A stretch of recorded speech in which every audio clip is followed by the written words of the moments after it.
Look at this scratched up work watch on my wrist. To my son's wife, Melissa, this watch meant I was a nobody who fixed boilers for a living. That's why her father slid a folded check across the diner table like he was tipping a busboy, telling me to take the money and disappear from my own granddaughter's life. My son, Ethan, sat there in his $3,000 suit and didn't say a single word to stop him. He'd just been named Chief Operating Officer of Halbrook Industrial, the company that supplied half the manufacturing plants on the East Coast.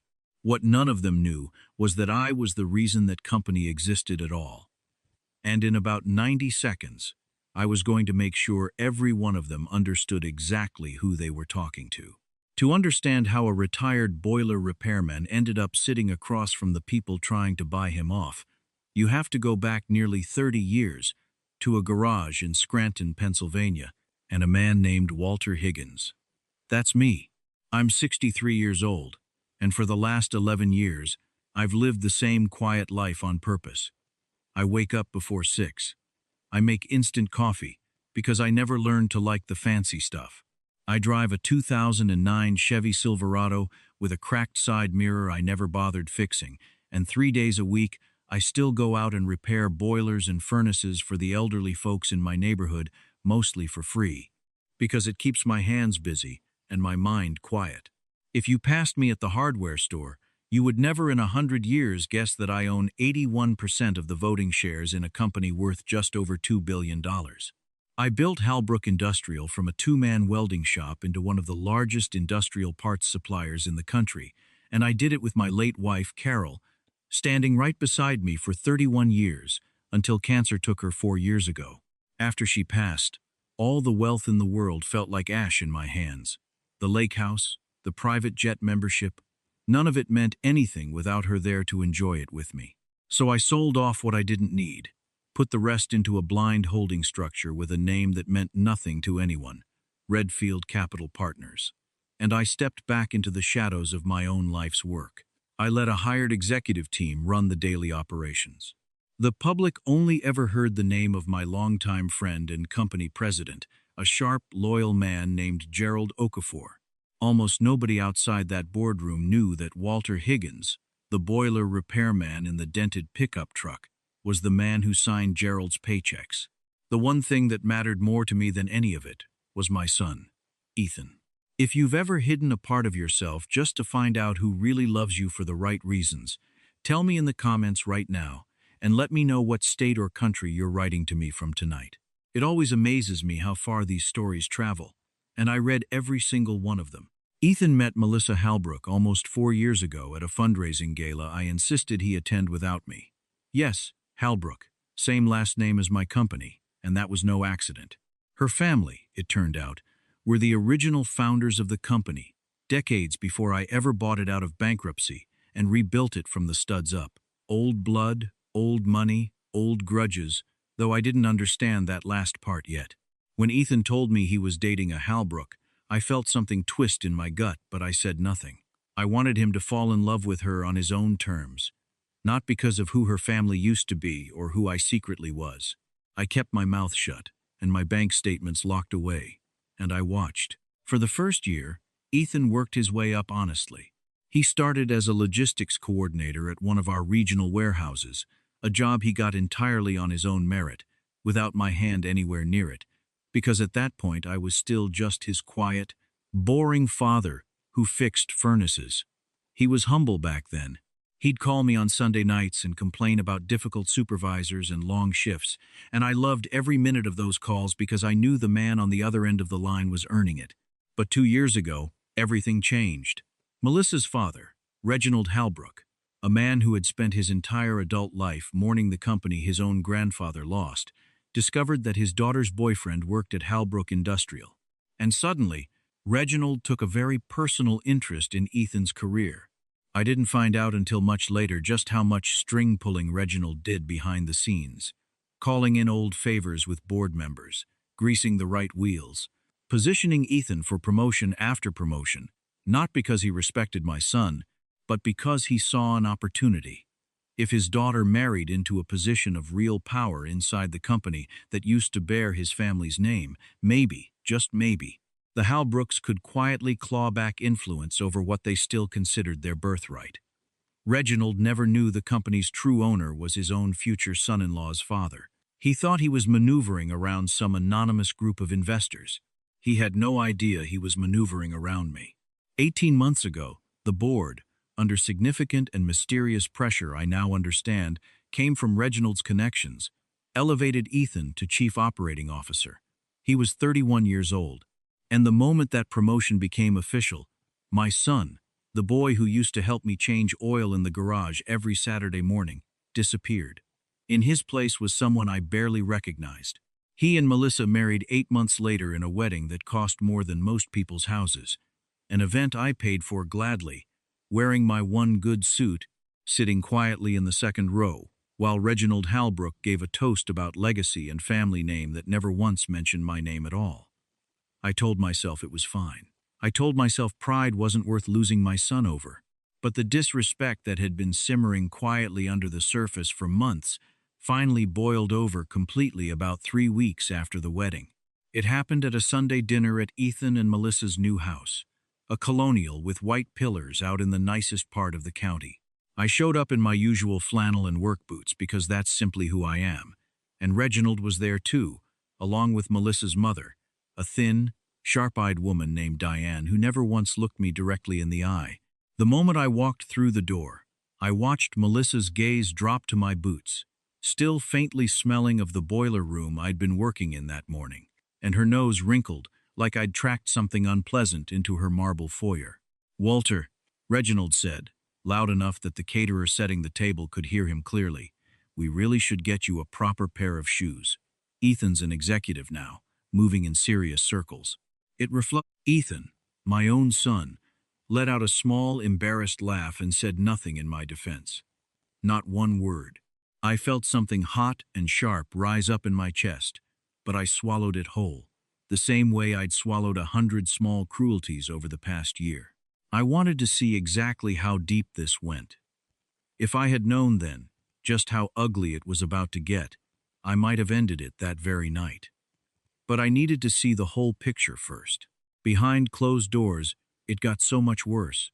Ethan started calling me less and less, and when he did call, he sounded distracted, hollow, like a man reciting lines someone else had written for him. Diane began inviting herself along to his and Melissa's family outings, slowly easing me out of the picture entirely, always with some polite, razor-edged excuse about scheduling conflicts, or how a particular restaurant wasn't really casual enough for someone in my line of work. Reginald started showing up unannounced at Ethan's office, and I got word through Gerald, who still ran daily operations and had no idea I was watching, that the new COO's father-in-law had taken to calling himself an informal family advisor to the executive team. Then came my granddaughter's first birthday. Ethan and Melissa had a daughter, Ava, born just 5 months after the wedding, and that little girl was the only light strong enough to keep me showing up to those dinners, no matter how many small humiliations I had to swallow along the way. I spent an entire Saturday in my workshop building her a wooden rocking horse by hand, sanding it smooth, painting it a careful cherry red, the same way I'd built Ethan one when he was that age. When I carried it through the front door of that colonial house, Melissa took one look at it, wrinkled her nose again, and said, loud enough for the small gathering of her society friends to hear, "Oh, how rustic. We'll find a spot for it in the garage, I think, next to the tools." Diane laughed behind her wine glass. Ethan looked down at his shoes and said absolutely nothing while I stood there holding the one thing I'd made with my own 2 hands for his daughter. I set the rocking horse down gently in the corner of that beautiful living room, looked my son directly in the eye, and said, quiet enough that only he could hear me, "A man's worth was never measured by the size of his house, Ethan. I thought I taught you that." Ethan's jaw tightened, but Reginald swept in before he could answer, clapping a hand on my shoulder like we were old friends. Now, Walter, no need to get sentimental.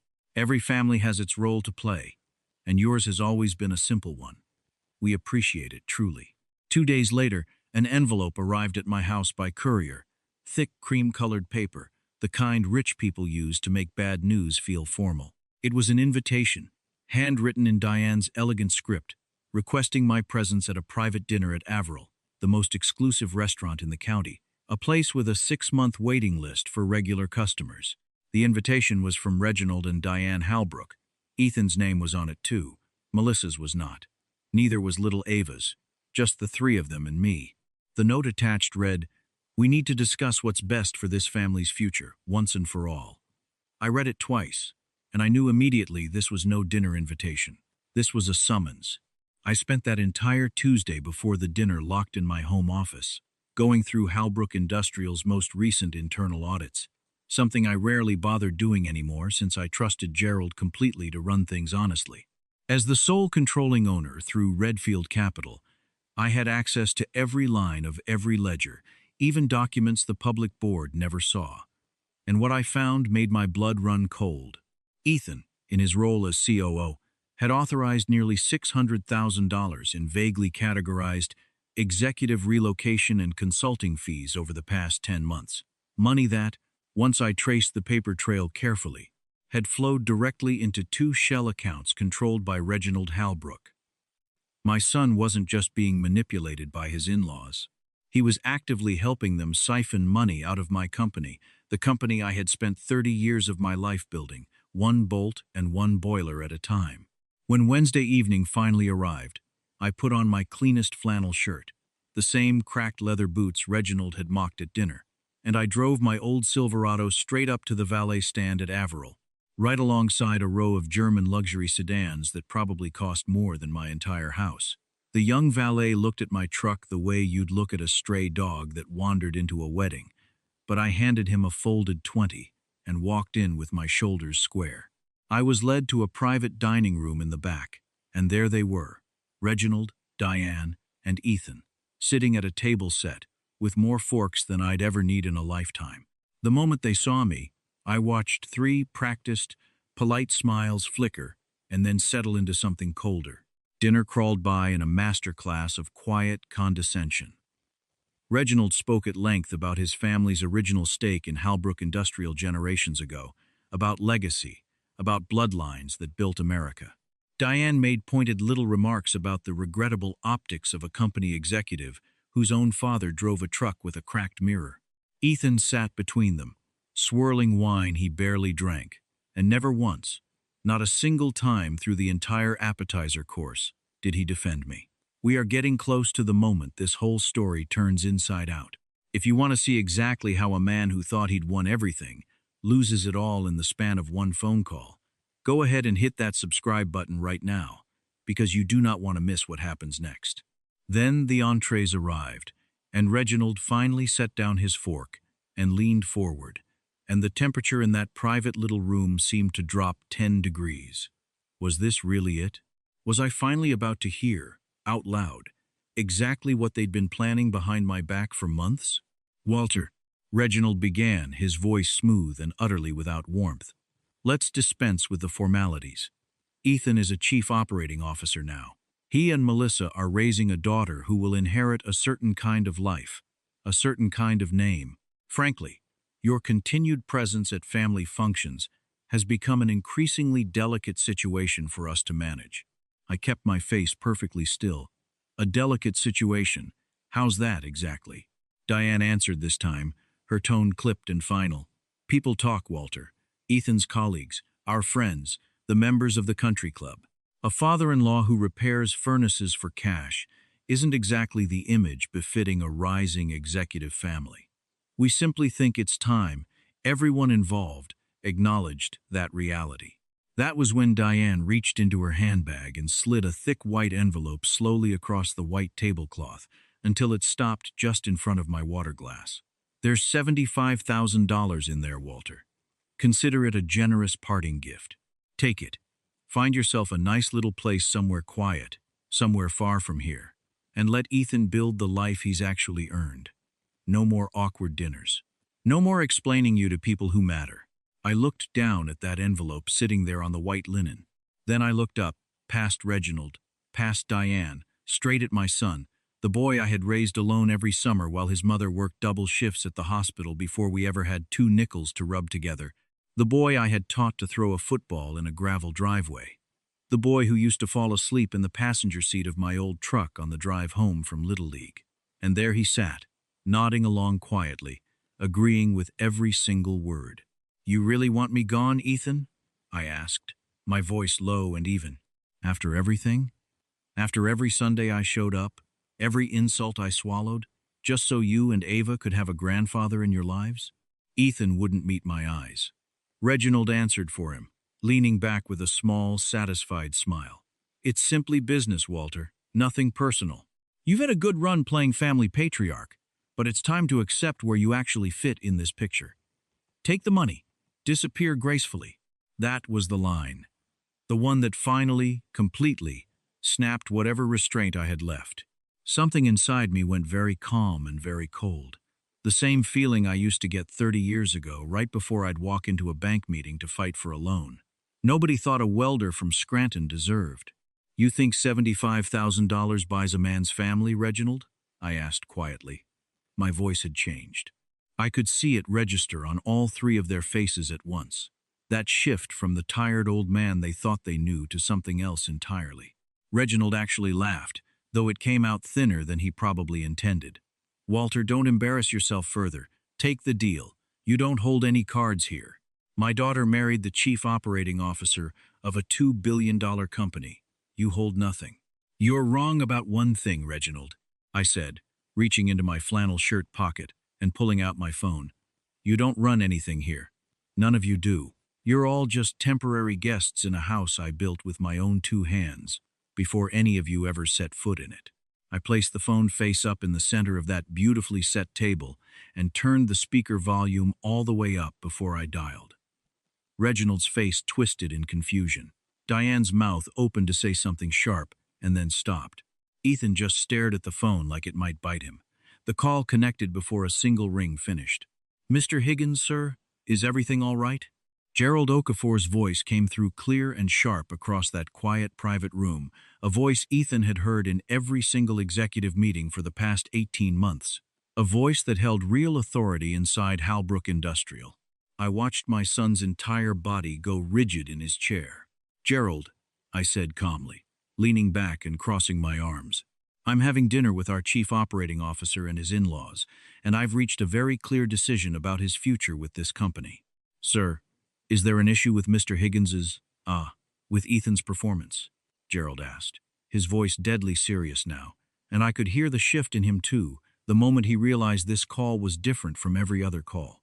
Reginald's face had gone the color of old paper. "What is he talking about? Ethan, who exactly is on the phone right now?" Ethan couldn't answer. His mouth was open, but nothing came out. "Gerald," I said, my voice filling that entire private dining room, "terminate Ethan Higgins's employment as Chief Operating Officer of Halbrook Industrial, effective immediately. Freeze all his stock options and executive privileges. I also want a full forensic audit launched tonight on every relocation and consulting expenditure approved under his authorization over the last 10 months, and I want copies of every wire transfer connected to any account belonging to Reginald Halbrook. Have legal and security meet me at headquarters at 8 tomorrow morning." The silence in that room was total. Diane's hand had frozen halfway to her wine glass. Reginald stammered. This is absurd. Some kind of prank, Ethan. Who is this man giving orders to your own president?" Over the speaker, Gerald didn't hesitate for even a second.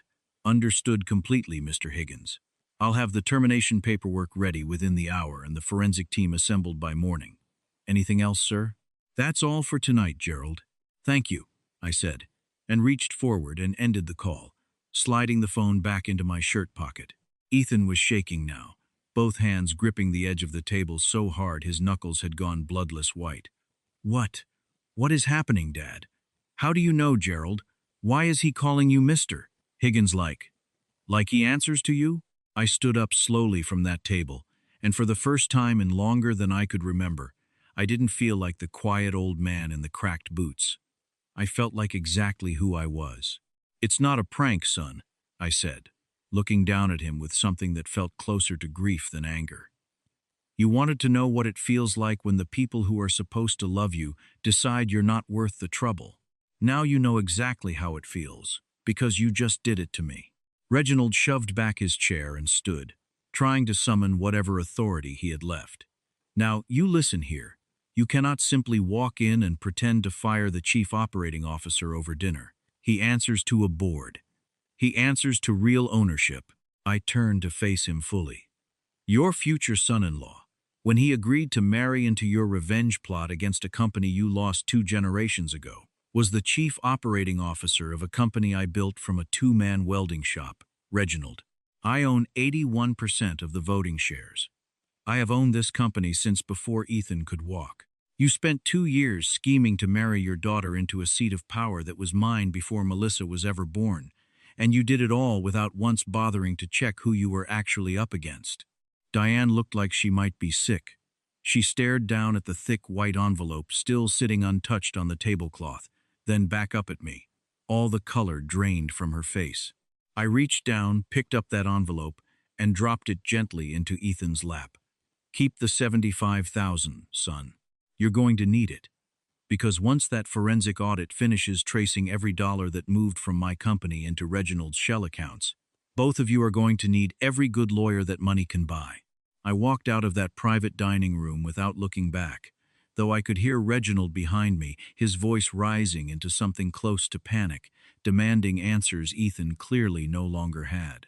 The valet handed me back the keys to my old Silverado, and as I pulled away from that restaurant into the cool night air, the cracked side mirror rattling gently against the doorframe, it didn't bother me one bit.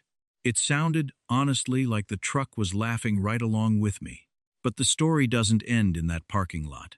The deepest part of the betrayal, and the truest twist of the whole thing, came to light the very next afternoon, and it changed everything I thought I understood about that entire evening. I was back home, sitting on my porch with a cup of that same cheap coffee, when a car pulled into my driveway I didn't recognize. It was Melissa. She got out slowly, and I braced myself for another round of the same cold condescension I'd grown used to from that family. Instead, she walked up my porch steps holding a thick manila folder against her chest, and I could see she'd been crying, really crying, not the polite performance kind. It turned out Melissa had suspected something was deeply wrong for months. She told me, sitting right there on my porch steps in a designer dress that suddenly looked completely out of place, that she'd noticed strange withdrawals from their joint accounts, expensive gifts to her parents she couldn't explain, late-night phone calls Ethan would take in the garage with the door shut. She'd hired a forensic accountant of her own, quietly, 3 weeks earlier, terrified of what she might find, and even more terrified of what it would mean for her marriage and for little Ava. What she found was worse than she'd imagined. Her own father had been pressuring Ethan for over a year, using guilt, using flattery, using the promise of full acceptance into the Halbrook name, to funnel money out of the very company that employed him, all in a slow, patient campaign to rebuild the fortune. Reginald's grandfather had lost decades before I ever bought the company out of bankruptcy. Melissa hadn't known any of this when she married my son. She told me she'd fallen in love with the honest, hard-working version of Ethan, the one who used to talk about his dad, the furnace repairman, with real pride, back before her parents got their hands into every part of his career and slowly reshaped him into someone else entirely. She'd filed for a legal separation that very morning, before she even knew about the dinner, before she knew any of what had happened at Averill, and she'd brought me every single piece of evidence she'd gathered, more than enough to hand directly to my forensic audit team, and close the case within the week. Ethan didn't just lose his job that night, at that restaurant. Within a month, he lost his marriage. He lost the house with the white pillars. He lost the respect of the one parent, Melissa, who had actually seen through her own family's scheme before he did. The forensic audit confirmed just over $640,000 had been diverted through those consulting accounts, and Reginald Halbrook, facing serious fraud charges of his own, discovered very quickly that decades of country club connections meant nothing once real lawyers and real subpoenas got involved. Diane stopped answering anyone's calls entirely. As for Ethan, I didn't cut him off completely. I couldn't. He's still my son, and Ava is still my granddaughter, and I still show up every single Sunday with that same cracked side mirror rattling in the driveway. But I made him earn his way back, starting from the bottom, in a regional warehouse job he took under his actual name. No favors, no fast-tracking, nothing but honest work. The same way he started the very first time, before anyone ever whispered in his ear about what he thought he deserved. Some evenings now he calls me, tired and humbled in a way that reminds me of the boy I raised, and he asks about the boilers I'm fixing that week, and it feels, for the first time in 2 years, like I'm talking to my actual son again. I still wear the same cracked boots. I still drive the same old truck with the mirror I've never gotten around to fixing. And every time I glance at it now, rattling along some quiet road, I don't hear a broken piece of glass anymore. I hear 30 years of honest work that no amount of old money and empty pride could ever buy its way into owning. Karma doesn't need to shout to make its point, and the people who mistake quiet for weakness are always the ones who end up learning that lesson the hardest way there is. If this story meant something to you tonight, go ahead and hit that subscribe button and the notification bell, because there is always another family, another quiet man in a cracked old truck, and another lesson waiting just around the corner.